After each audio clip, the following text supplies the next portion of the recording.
وديع النجار واحد من أبرز المؤثرين على السوشيال ميديا، اتشهر بكتر عمليات التجميل اللي حولته لإنسان تاني تماما. بدأ حياته كمصور وفجأة بقت بتجري وراء البراندات العالمية.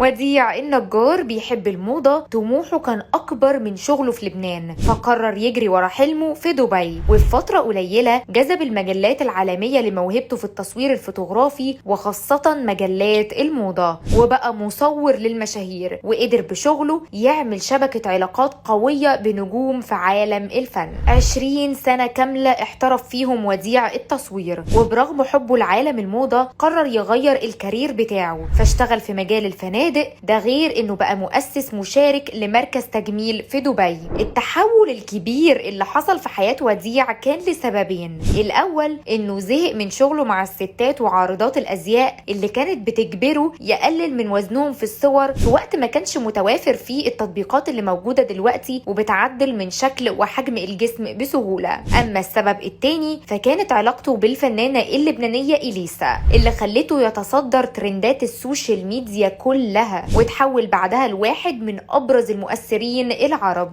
سنة 2017 كانت إليسا في رحلة لحضور حفلة احدى ماركات المجوهرات العالمية في مدريد، ودي نفس الحفلة اللي كان حاضرها وديع، وانتشر ليهم صورة ظهرت فيها الفنانة اللبنانية بفستان أنيق مع وديع اللي كان لابس بدلة سودة كلاسيكية. وفجأة انتشر كلام عن ان الصورة من حفل خطوبتهم، خاصة ان الفنانة قبلها كانت مصرحة انها عايشة قصة حب وما كشفتش عن هوية حبيبها. الحكاية زادت عن حدها مع انتشار صورة خاصة بتجمعهم من نزولاتهم وسهراتهم المختلفة وتكشف عن قوة علاقتهم، وده لحد ما طلعت إليسا ونفت كل اللي اتقال عن اي علاقة غرامية بتجمعها بوديع، ووصفته بصديقها المفضل، وده نفس الكلام اللي اكد عليه هو كمان، ووضح انه يعرف إليسا من وهم بيدرسوا في لبنان وتحديدا في 1992، يعني ما كانتش لسه شاركت في برنامج استوديو الفن ولا هو بقى مصور، وقال انها صديقة وفية ونعمة كبيرة في حياته. علاقة وديع بإليسا مش بس شغلت جمهور الفنانة،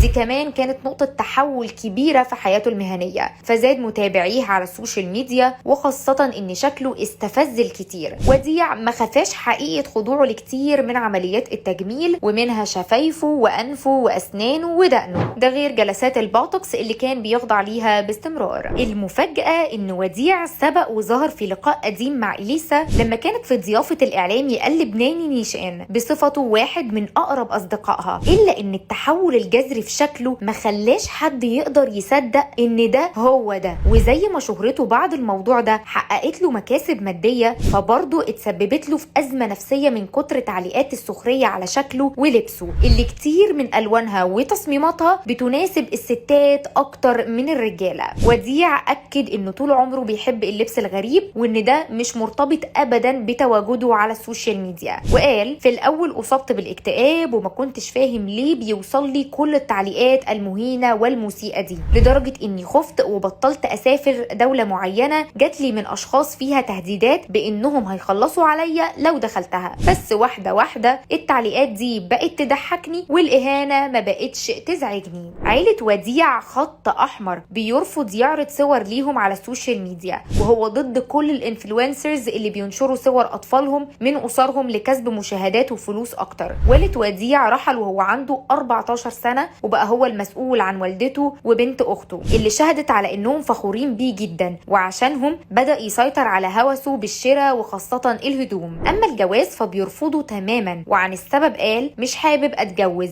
خليني أفضل أصرف على نفسي واشتري اللي يعجبني بدل ما اشتري ليا وليها واصرف فلوسي على الحفاضات.